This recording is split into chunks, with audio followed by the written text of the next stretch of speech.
दया का फल। नीलकंठ नाम का एक लकड़हारा था। वह बड़ी मेहनत से लकड़ियां काट कर लाता, उन्हें बेचकर अपना और पत्नी का पेट पालता था। एक दिन वह लकड़ियां काटकर घर लौटने वाला था, तभी उसकी नजर रंग बिरंगी मैना चिड़िया पर पड़ी। नीलकंठ ने देखा मैना के शरीर पर कई छोटे छोटे घाव थे। वह घायल पड़ी थी। शायद किसी बड़े पक्षी ने उसे मारने का प्रयत्न किया था। नीलकंठ को मैना की हालत पर तरस आ गया। उसने पत्तों का दोना बनाकर झरने से मैना को पानी पिलाया। मैना को होश आ गया। वह उसके घाव को साफ करने लगा। मैना शांत थी। तभी बादल घिर आए। नीलकंठ सिर पर लड़कियों का गट्ठर रखकर घर लौटने लगा। घायल मैना को उसने अपने कंधे पर बैठा लिया। घर पर नीलकंठ की पत्नी ने मैना की खूब सेवा की। जब वह उड़ने लायक हो गई, नीलकंठ उसे जंगल में छोड़ आया, लेकिन मैना फिर नीलकंठ के घर लौट आई। नीलकंठ ने कुत्ते बिल्लियों से उसकी रक्षा के लिए लकड़ी का एक पिंजरा बना दिया। अब मैना वही आराम से रहने लगी। दिन में वह घूमती, रात को अपने पिंजरे में आराम करती। एक दिन शाम को जब मैना लौटी, तो उसकी चोंच में एक मोती दबा था। उसने वह मोती लाकर नीलकंठ के हाथों में रख दिया। नीलकंठ मोती के बारे में कुछ नहीं जानता था। उसने अपने दोस्त गंगूवा को मोती दिखाया, तो वह चौंक पड़ा। गंगूवा बड़ा मक्कार आदमी था। उसने बड़े सस्ते में वह मोती नीलकंठ से खरीद लिया। नीलकंठ ने मोती की बिक्री से प्राप्त धन से मैना के लिए अच्छी किस्म के चावल खरीदे। दिन गुजरते रहे, मैना 3-4 दिन में एक मोती जरूर ले आती। गंगूवा वह मोती बड़े सस्ते में खरीद लेता। नीलकंठ ने मैना द्वारा मोती लाने की बात गंगूवा से अब तक गुप्त रखी थी। उसने गंगूवा से कह रखा था, मैं यह मोती समुद्र में से लाता हूँ। एक दिन नीलकंठ की पत्नी ने गंगूवा की पत्नी से मैना द्वारा मोती लाने की बात कह दी। सुनकर गंगूवा की नींद उड़ गई। गंगूवा सुबह ही सुबह नीलकंठ के पास गया और बोला, नीलकंठ, तुम मैना को बेचोगे? नहीं मित्र, मैं ऐसा नहीं करूँगा।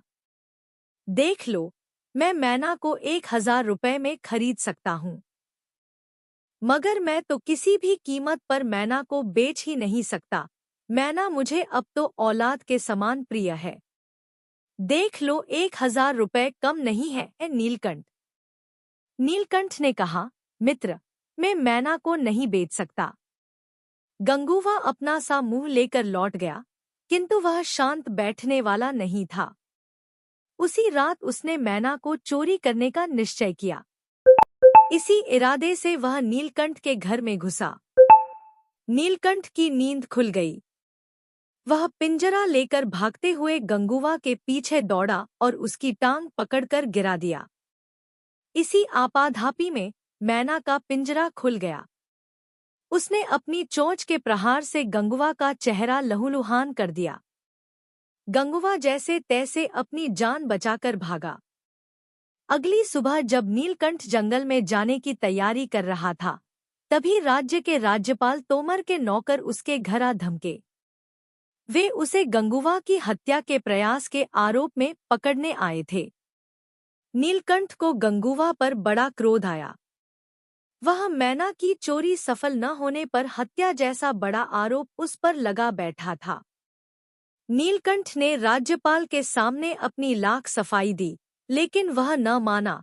उसने नीलकंठ को फांसी की सजा सुना दी। अगले दिन नीलकंठ को फांसी पर चढ़ाए जाने वाला था। वह रात के समय काल कोठरी में बैठा अपने भाग्य को रो रहा था। तभी पंखों की फड़फड़ाहट से उसका ध्यान टूटा। उसने देखा वह मैना थी। नीलकंठ मैना को देखते ही अपना दुख भूल गया। मैना नीलकंठ के पास आई। उसके हाथ पर 3-4 मोती रख दिए। तभी कारागार का चौकीदार वहां आया। जब उसने नीलकंठ के पास मोती देखे, तो उसे लालच आ गया। उसने नीलकंठ से मोती मांगे, परंतु नीलकंठ ने साफ इनकार कर दिया। चौकीदार ने उससे मोती छीनने के लिए कोठरी का ताला खोला और अंदर घुस आया। नीलकंठ यही चाहता था। उसने चौकीदार को नीचे पटक दिया, उसका मुंह बंद कर हाथ पैर बांध दिए, फिर कोठरी से भाग गया। अंधेरे में वह अपने घर की ओर भागता जा रहा था। मैना बोल बोल कर रास्ता बताती उसके साथ उड़ रही थी। घर पर नीलकंठ की पत्नी रो रही थी। नीलकंठ को वापस आया देख वह खुश हो गई। नीलकंठ ने जल्दी जल्दी जरूरी सामान एक पोटली में बांधा और शहर छोड़कर भाग चला। मैना अभी भी रास्ता बताती चल रही थी। दिन उगने से पहले वह शहर की सीमा से बाहर निकल आए थे। भूख प्यास के मारे पति पत्नी का बुरा हाल था। मैना उनकी परेशानी समझ गई थी। वह उन्हें एक नदी के किनारे ले गई। पानी पीने के बाद नीलकंठ ने नदी पर गौर किया तो वह चकित रह गया। रेत चमकीली थी, उसमें छोटे छोटे स्वर्ण कण मिले हुए थे। नीलकंठ ने एक कपड़ा बिछाकर मैना को कुछ इशारा किया। मैना समझ गई। वह अपनी चोंच से रेत से सोने के कण निकालकर कपड़े पर रखने लगी। जब ढेर सारे स्वर्ण कण एकत्र हो गए तो तीनों आगे बढ़ चले। आगे एक शहर था। वहां नीलकंठ ने स्वर्ण कण बेच दिए। उनसे काफी धन मिला। इसी धन से नीलकंठ ने अपना व्यापार शुरू किया। अब वह अपनी पत्नी तथा प्यारी चिड़िया मैना के साथ बहुत सुख से रहने लगा। और एक दिन नीलकंठ की पत्नी ने कहा, स्वामी, उस दिन अगर आप मैना पर दया न करते तो हमें कभी यह दिन देखने को नसीब ना होते। हाँ, तुम सच कहती हो। दया का फल किसी न किसी रूप में अवश्य मिलता है।